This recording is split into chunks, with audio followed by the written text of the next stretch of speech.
really want to let a TA free farm, and like Brood will let a TA free farm. So I guess that's the response they're going with, because I think the TA is also good with the Drow, of course, with the Venge. So it's more like, we're going to play to our own style. We're going to play to our own draft. We don't want to pick some cheesy mid-hero to deal with the Brood. We'll just play TA. Odds kind of equalizing after that game 1, but I've still got some questions about this Liquid draft. So a Weaver position 1. What exactly is the goal of a 1-position Weaver in this game, the cost? I believe they just wanted to have another hero that can close the gap, get on top of Drow Rangers. So now they have a Centaur, they have a Broodmother, and a Weaver. And it's a Weaver can build into multiple items. Also, they wanted to have a hero that benefits from Crystal Maiden aura, which Weaver kind of lacks. Like, she's very mana-dependent hero using those Shikuchis early on. I would still favor NIP's lineup in this one. Drow Ranger, TA, Venge.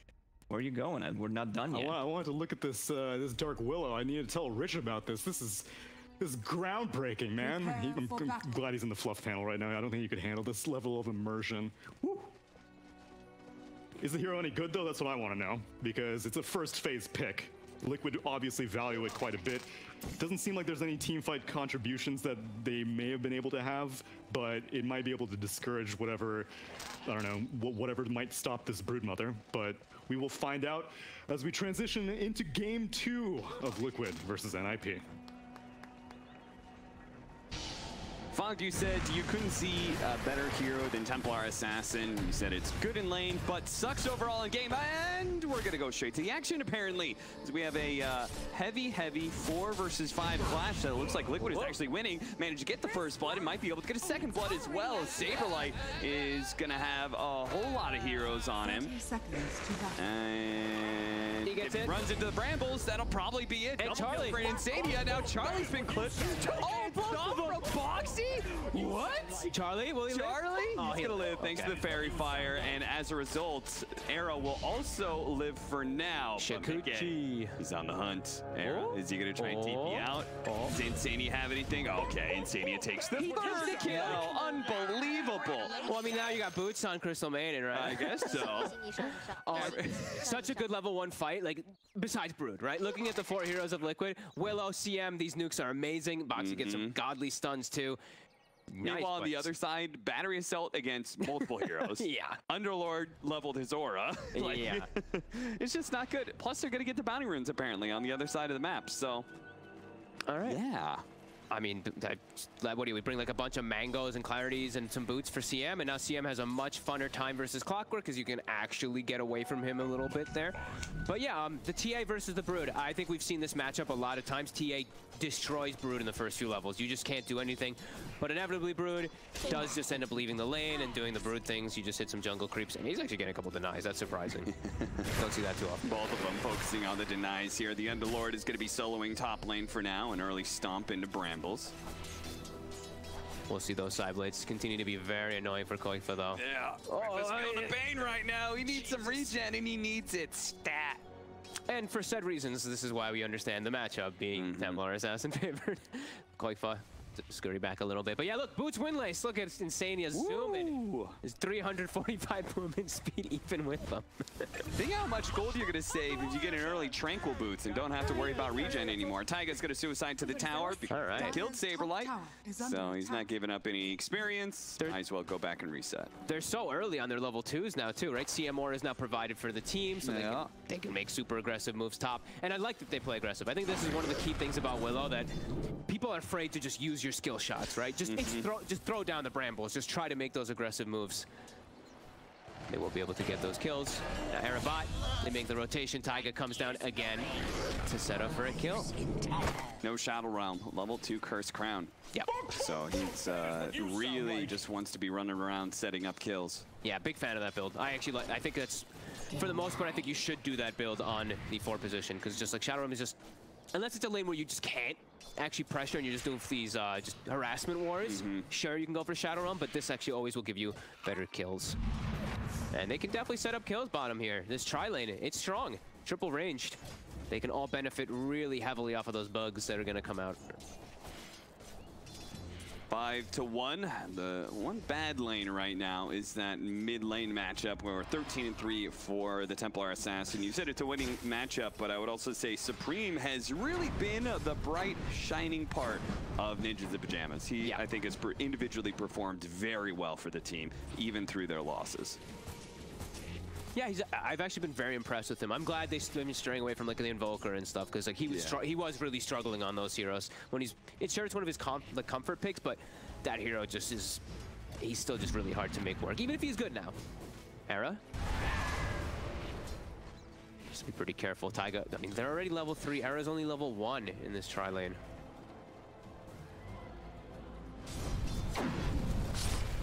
Yeah. Radiant Broodmother is probably better, right? Because you have close access to 2 different camps, right? Yeah, I guess they're just a little bit closer there. Yeah. I'm not this big expert kind of person. Oh, the level of the pit might actually get him. Oh, that was close. Yeah, Boxy had just been getting really aggressive, and he doesn't have any regen anywhere close. The courier's just now flying out. Then again, Saberlight's also quite low, and just one combo with level 2 double edge could definitely kill Saberlight, and that's why they're going to rotate over. Charlie, I thought that was a support that was showing up. Boxy still tries to go for the stomp and see if he can kill Saberlight here. The Firestorm and the pit. That ensure the kill onto Boxy. Looks like they're done with the Drill Ranger playing in that aggro tri-lane now. I think they just know that that lane was decimated from the start. That triple lane is not going to work when the CM gets given level 2. Same thing with the Weaver right off the bat. They have boots and so much to play around. They have to switch the lanes. Saberlight will suffer now, though, so it's like... Level 2 Nova. It's this early is a rough one. Yeah. Weaver full free farm drought, 4 last hits. So now they're gonna follow her, I feel. Like the Willow is probably gonna go play top just to pressure, and it's scary. Boxy does not have boots, though. He did go for that Ring of Health because he was in the 1v1, so Drow's distance should be decent to at least get some last hits. But yeah, he's really struggling. Koikfa gets himself an Arcane Rune. Very nice pickup there for the harassment. Oops, Supreme, be careful. And this is where we start getting so many spiders that Koikfa is no longer helpless. Yeah. Whether it's quickly farming through jungle areas, but also has so many instances of attack that he could surprise the Templar Assassin and actually get a quick kill. Mickey trying to chase down Saberlight here. The bugs are doing its work, lowering the arm of the Underlord and leaving him free to get the kill. And I like the Mickey. Koikfa got the kill on mid too. Yeah, this is all of a sudden a couple of disasters. Mickey almost manages to get that kill. Looks like Insania, because they chase both the heroes out of lane, they can go for those bounty runes too. Oh, what? How is he? Oh, Supreme. We were just... It's because you complimented him, Cap. My bad. Oh, come on. You can't give up those type of kills as TA in this matchup. No. You're ahead in the lane because that's the way the nature of it works. That Arcane Rune definitely was a big reason to it, but not going for boots early, I think, is a really crippling thing on the TA. When you're versus Brood, if you go boots, you can actually chase her into the camps early because you have that domination in lane. Right. Went for the double Wraith Band, so Spiders, speedy Broodmother, they collapsed on him and he stayed really low. Yeah, I think that second Wraith Band is greedy. I don't think you need... It doesn't provide you anything insane in the lane compared to those boots to be able to actually run away or, you know, pressure the Brood when she's jungling. 6 minutes, 3K gold lead. Liquid are coming back in this game too with some fire after a surprising loss in game 1, seeing as they were at one point in time very far up. Charlie stuck in the trees here. The Cursed Crown is going to put a stop to that multi-shot, and they'll get that kill. But hey, Supreme picks up the haste rune and manages to chase down Koikfa, so he gets some vengeance for himself. Still tied net worth though with the Brood. Not where you want to be at 6 minutes. Sure, at some point that Brood will overtake you because of just the way the nature of the hero, but yeah, you want to be more ahead on that TA. Bottom, they do have the sentry down. Oh, they're going to be able to catch Mickey inside the cogs. Mickey's in big trouble. He does have a bunch of stick charges, but that'll be just enough for him to survive. He actually is going to go back in. He's got to keep his distance from that clockwork, though. Oh, okay. Goes for a bottle for the sustain down here. It's pretty interesting there. They did pop the Stampede as well to ensure that Mickey does get out. But now he's going back in. Era, very fragile. Oh, the cogs pushback. It's just enough. Oh, he had like what, a couple stick charges too, it looked like there, to be able to keep him alive. But they take top tower because of all these moves. Yeah. And Charlie, level 4, no boots, no nothing. He's some free frags whenever they do bring anybody up there with Boxy. Yeah, if he ever strays too far away from that tier 2 tower, especially with the Centaur, the global haste that he's able to provide, like 1 or 2 heroes up here could easily kill him. Losing that early towers as an Underlord team too, that always feels really bad, right? Because he's one of the better heroes to stand in front of pushes. Yeah, and it gives him like so many ease of access now, right? Like Taiga's just like, okay, I can go play enemy woods the entire time pretty much now versus this super underlevel Drow. And we mentioned lots of different ways to get on top of the Drow, right? You know, Centaur, Weaver, Brood, these heroes, they just collapse on her so easily to take her out. Not the start that NIP wants to be in with their kind of early centric draft. Look at that really deep ward they have behind the mid tower. They know Misha's around here, but they're collapsing with both of their supports to be able to kill Supreme. The Brambles does land. He managed to get up the refraction to dodge the nuke, but there's just way too much around, and Koifa does get the kill. And Era snatches up that regen room before he can be grabbed by the Broodmother. Spiders just climb over the cogs, though, and Koifa, he's not going to try and stick on Era by himself. He's a little bit scared of maybe getting nuked if he goes up blind, so Era will get away. They read the move too, right? Because you saw the way Taiga moved. He walked actually through their ward. He de-warded their ward on the high ground just north of this tier 1 tower mid. So they had 3 heroes prepared, but it's too much now. The Brood has gotten away with way too much in this lane. He still had Stampede that entire time, I think, right? Yeah. So they even had an extra bit of power, an extra out to be used. Era's level 3 in 9 minutes? Yeah, I mean, I thought last game he was going to have a rough one. This one is just impossible. They're going for Supreme again. Liquid just full on charging him. They say the Templar Assassin is the only way they're going to be able to win this game. Now, around the pit, it's a little bit hard to kill Supreme, but now they're going to recommit outside the pit underneath the tier 2 tower. The Spiders are leading the charge. And where's the detection? They've got the Nova to finish him off. Insania had just enough mana. And now a really good fear from Taiga that'll scare back Era as well as Saberlight. Now they're running out of webs, so at some point in time they'll probably give up on this chase. They don't need to push things too far. They still got a tier 1 to take in the mid lane too. Even though they're diving the tier 3. I actually was pretty. I started chuckling a bit there when I saw Charlie TPing into the fight. I was like, no, you do not do this, Charlie. You are just gonna feed. So good thing he canceled the TP, but we're seeing that power, that early aggression from Liquid. Everyone just using that Stampede at its maximum. Oh, if they give up this stack. Oh my god, yeah. This is the only way Supreme kind of comes back in this game. May just be able to catch Insania here. No. Just play 4 heroes around this area. Yeah. You have to make sure TA gets that. And put Clockwork, everyone get away from Clockwork too. Make sure Era gets the experience. Yeah, Misha and Saberlight could perhaps keep their distance. They have all the tier 1 items to be dropped as well. At least they'll secure the farm of those Ancients. Look at Insania. He knows it's so juicy up there that he can't help but see if he can get close. Dire's middle tower is under attack. A little bit of a feed there by Insania for sure. Yeah. Trying to get some information, but have to expect that NIP was playing up on that high ground there and they're not showing in their other lanes.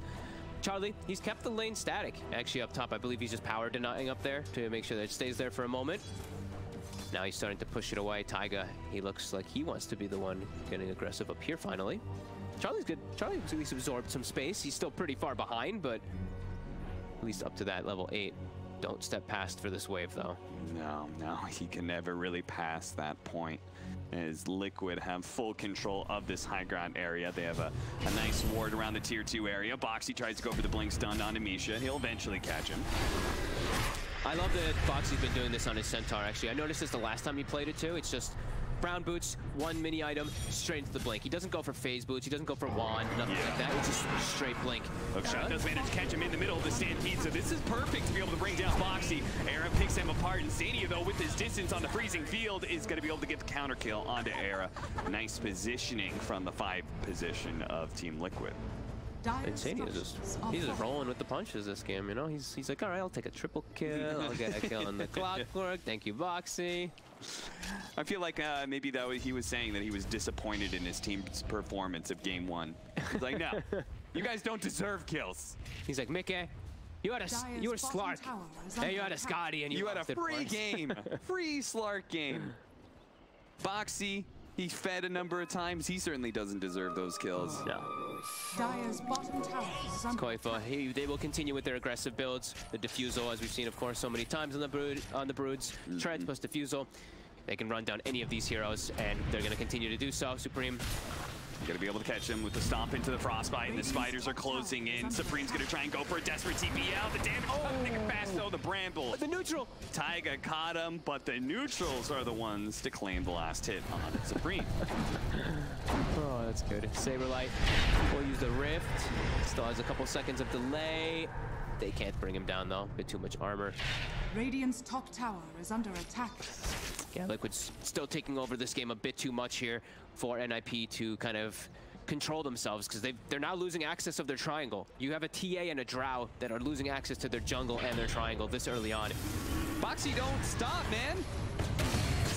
Immediately, somebody shows up around the tier 2. Era thought about going for the hook shot out, trying to use it defensively, but nowhere he can go. The scary part about Liquid here is that if you've watched their Broodmother games in the past, you'll know that they make this Broodmother look super scary at 30, 35 minutes. So the fact that they're this far ahead this early is very concerning, but then again, we said that last time, Fog. Absolutely. And Ninja's Pajamas still managed to turn the whole game around, and they've got a very similar kind of lineup where if they do win, they can take objectives very quickly.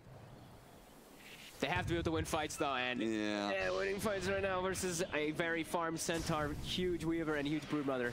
Yeah, I have no idea how they catch this Broodmother. I just can't really see it happening, but maybe a team fight like this. Stampede's gonna go out. Boxy looking to be able to chase down Supreme. Swap back though. Misha trying to get himself out while simultaneously increasing the distance away from Boxy. Era is gonna be locked inside with the Bedlam, and there goes the freezing field, which is rapidly bringing down Saberlight. Did not have his ultimate because he used it earlier to get out of the bottom lane. So 4 dead on the side of Ninja's Pajamas, and Liquid all looking very healthy. I think we're going game 3. I don't see Drow Underlord coming back. Clockwork, you know, I was like, trying to think of ways for them to come. I'm like, okay, they still like, you know, natural initiation from Clock, but into this draft, it's you can't even initiate into anybody. There's Weaver, the bugs are too much for you to deal with. And yeah, you can't stop Broodmother. No. She literally just crawls over your cogs. Yeah, they can't even push any of their lanes out. Everything's just pushed onto their side. They can't access their jungle. There's not really much hope besides hoping Liquid dives and that you can somehow just play based off of those when Supreme gets a Deso, but Charlie is just food to anybody at this point. Level 8 Drow. No item growth. And Liquid just ready to fight. Look, they're like, side lanes are pushed. We don't need to address them. We can just sit 5 mid. Ninja's Pajamas all huddled around this tier 2.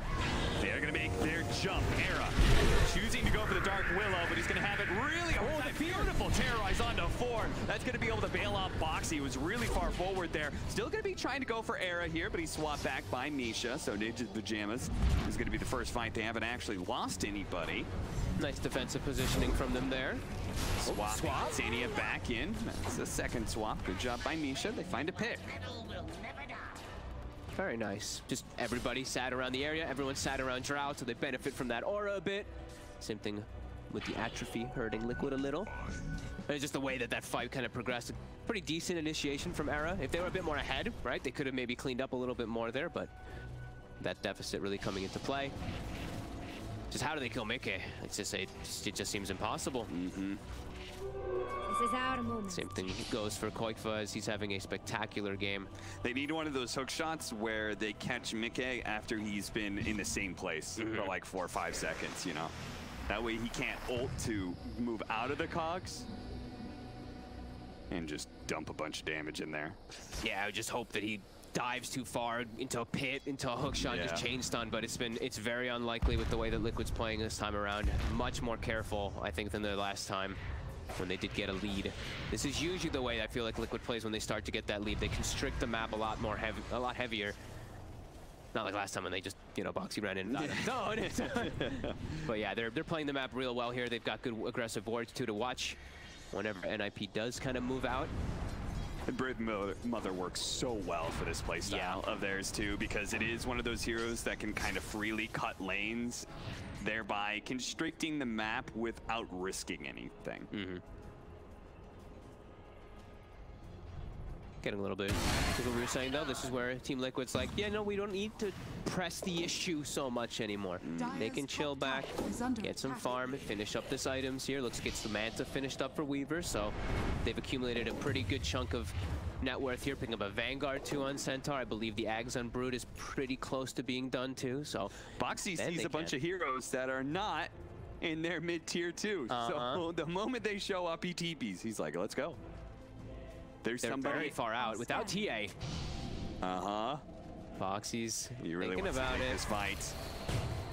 Ninja the Pajamas, they know there's more coming, but the initiation is already struck from Boxy. They're going to be able to jump on Amisha here as well as Air. The two supports are dead. The Underlord will make the Dark Rift escape with Charlie back to safety, back to home. As soon as they split up at all, they're just 4 heroes, and they're so far from their base. Liquid just still has this insane lead with their heroes. And super mobile, they can move from lane to lane easy.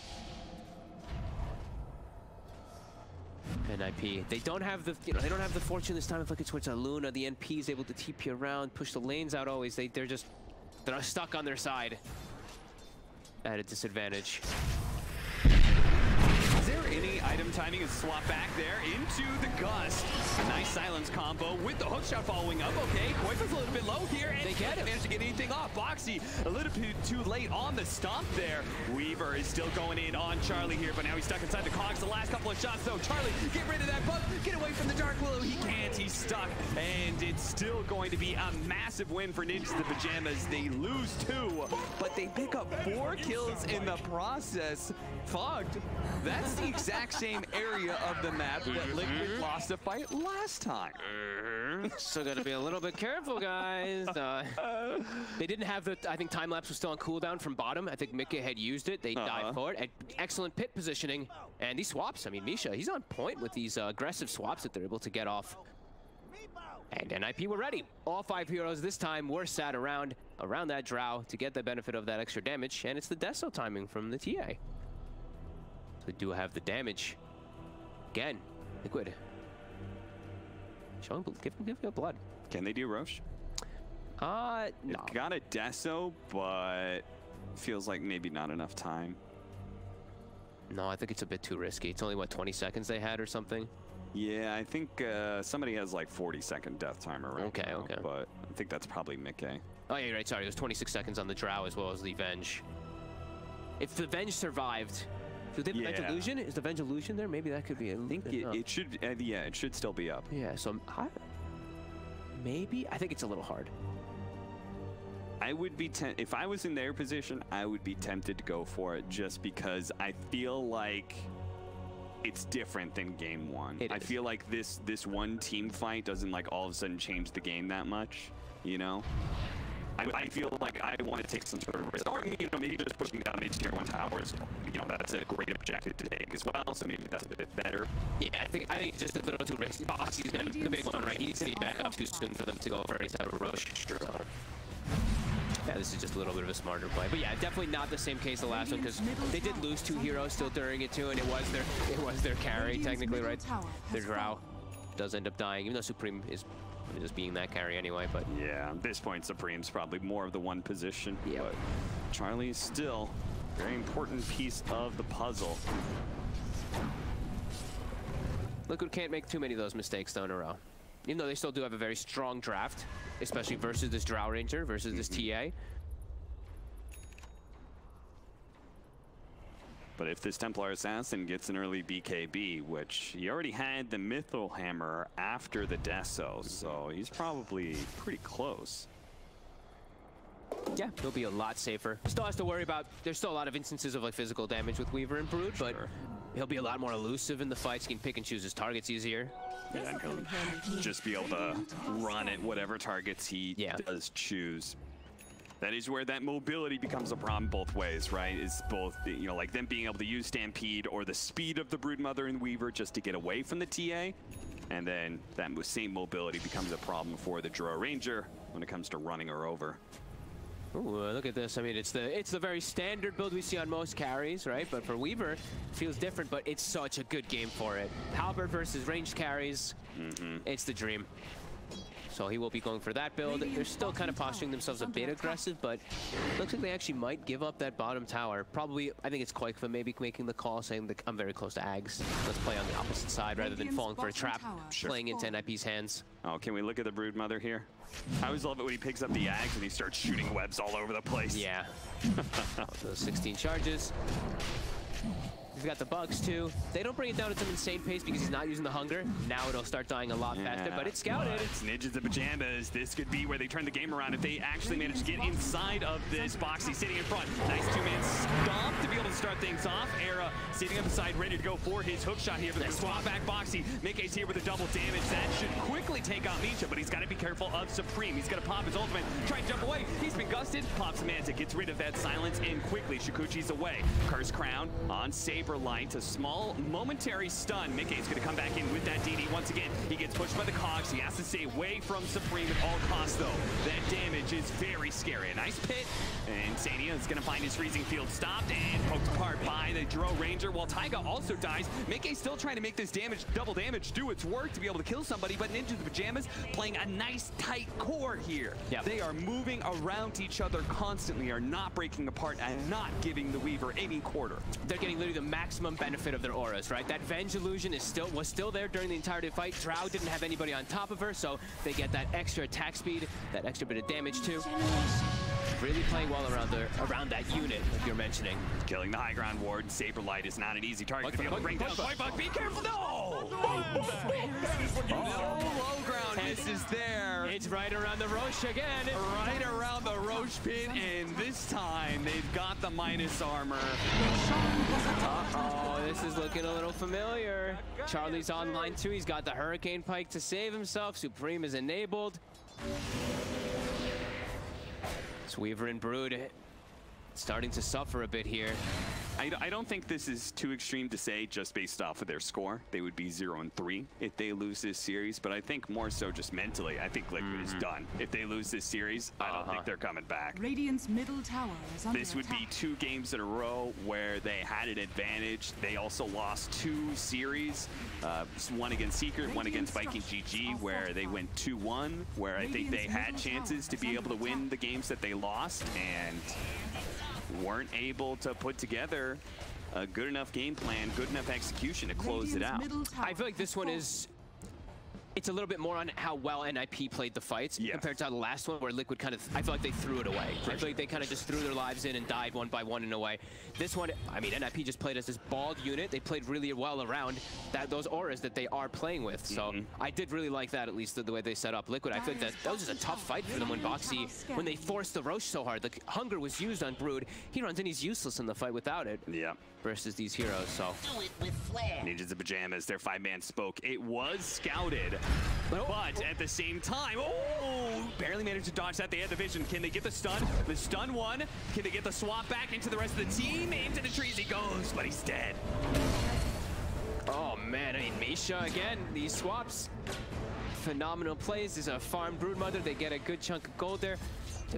We were mentioning it from the initial, you know, those initial betting odds, and like some value bets for NIP. It's continuing to be so, as they're really starting to gain control of this entire game here now.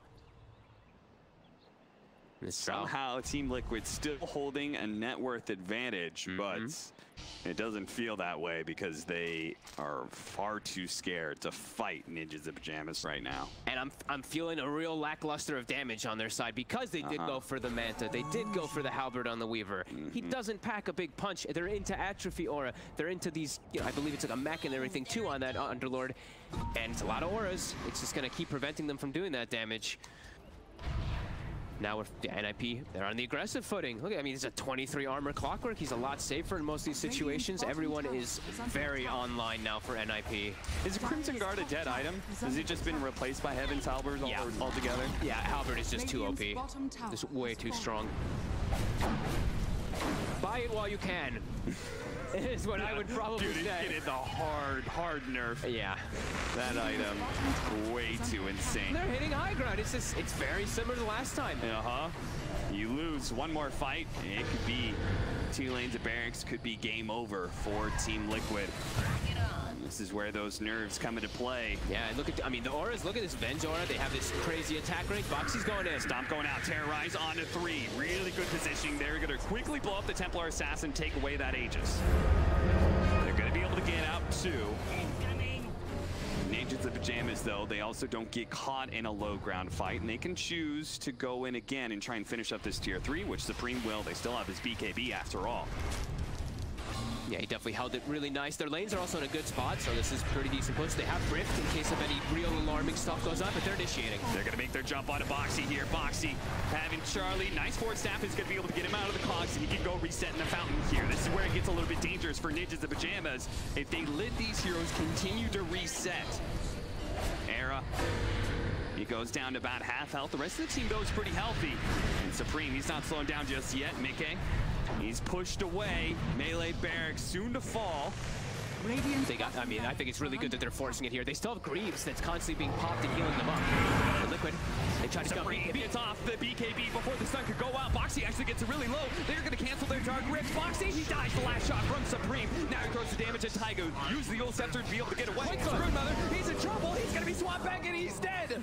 It's all falling apart for Liquid now as their high ground continues to be under siege and they just cannot get a kill here. Boxy goes in one more time.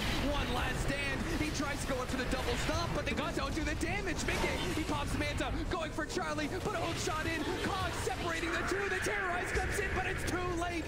Koifa comes in to finish off the kill onto the Drow Ranger, and now going for Supreme as well, but the refraction, he burns through the spider. They're all dead. Team Liquid. Oh my god, what a Lotus Orb. They have fallen apart. This team. Radiant's bottom down. Oh, such good. Era right there. He saved Supreme. The stun was about to proc. Oh, wait, actually, something else saved him. I don't know. Something else got it. Or Mount dispelled, I guess. Yeah. So he got something else that saved him. They can hold his ground. They finally get the melee barracks here. Oh and my god. With the Weaver, maybe they can get some kills out of it. Supreme has left them behind. They got what they came for, though. They did. They got that one melee barracks that they were searching hard for. Nice hook shot over the side. Still Cursed Crown, though. Brambles doesn't quite hit him. They're going to spot Era. One shot. Nope. Not good enough. And look at the tips flow in. Era makes a cute escape. They're up 6,000 net worth. They've taken one big building and 4 buybacks away from Team Liquid. Supreme played, like absolutely perfect inside of those. The BKB on the jump, I think it was the Mount Dispel or something. Something removed the Cursed Crown from him inside the fight where he was gonna die. Just, yeah, perfectly executed by him. They rally around their auras. They're playing at it so well here in this game. Liquid just, it's out of control. Koifa just dying. He can't contribute almost anything inside of the fights. His biters do nothing. Supreme giving us a little bit of a clap there with the TA. Team Liquid, a team that has a number of very good performances in playoffs of late. Beyond godlike Supreme. Swap back. He's got so many levels. He didn't manage to get the silence, though, so Mickey still has a chance of being able to escape here. They're going to pop a Stampede to make sure he does indeed get away. They've lost all their footing. Yeah. Now it's just NIP dictating the entirety of the pace.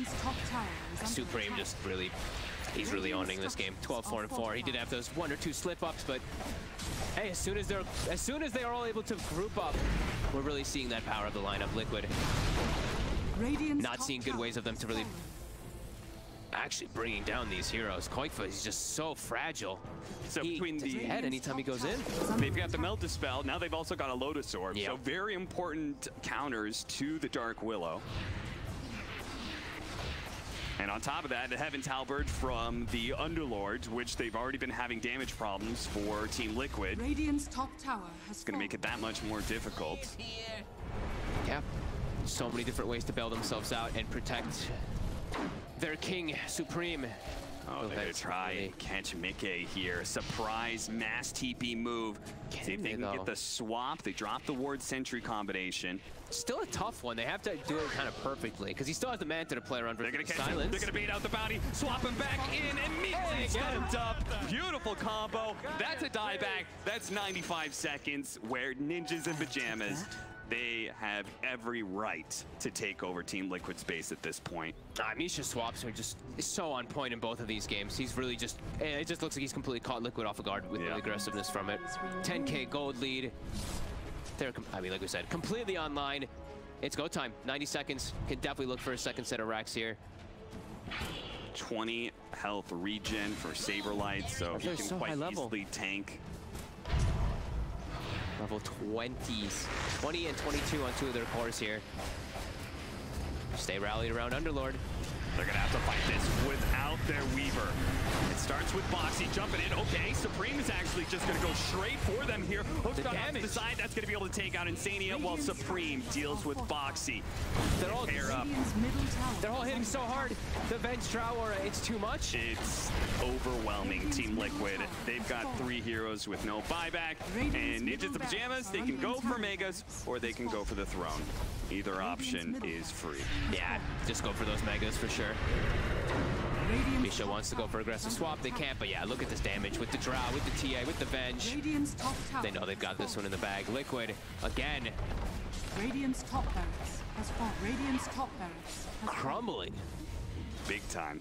And Ninjas in Pajamas rallying, man. Backed up against the wall. Elimination certainly on the line. Guaranteed. They needed this victory. They needed to be able to put Team Liquid to be the bottom team of the groups. And with this victory, they may have just done that. One last hold here from Team Liquid up against Megas, up against a stacked 5-man of Ninjas the Pajamas, and now playing 4 versus 5. His box is already dead, and getting caught inside the cogs is Mickey. Does manage to get away with his ultimate, but all he's doing is running at that point in time. Terrorize quickly removed by the Lotus Orb there from Era to tier 4, soon to fall, and it's a Throne exposed into the back line. Mickey throws out some of his swarm, hits a number of heroes here, but Supreme is pumping out the damage. The Broodmother, oh, he does fall inside of the fountain. Swap back in. Mickey hit by the cogs to chain up the stuns, and just beautiful play from Ninjas the Pajamas. This is teamwork, and this is a team that will stay alive here at the Omega League. Pulled it together when they needed to. Very clutch situation there. Like I was talking about, I think the first game, though, that one was in Liquid's hand.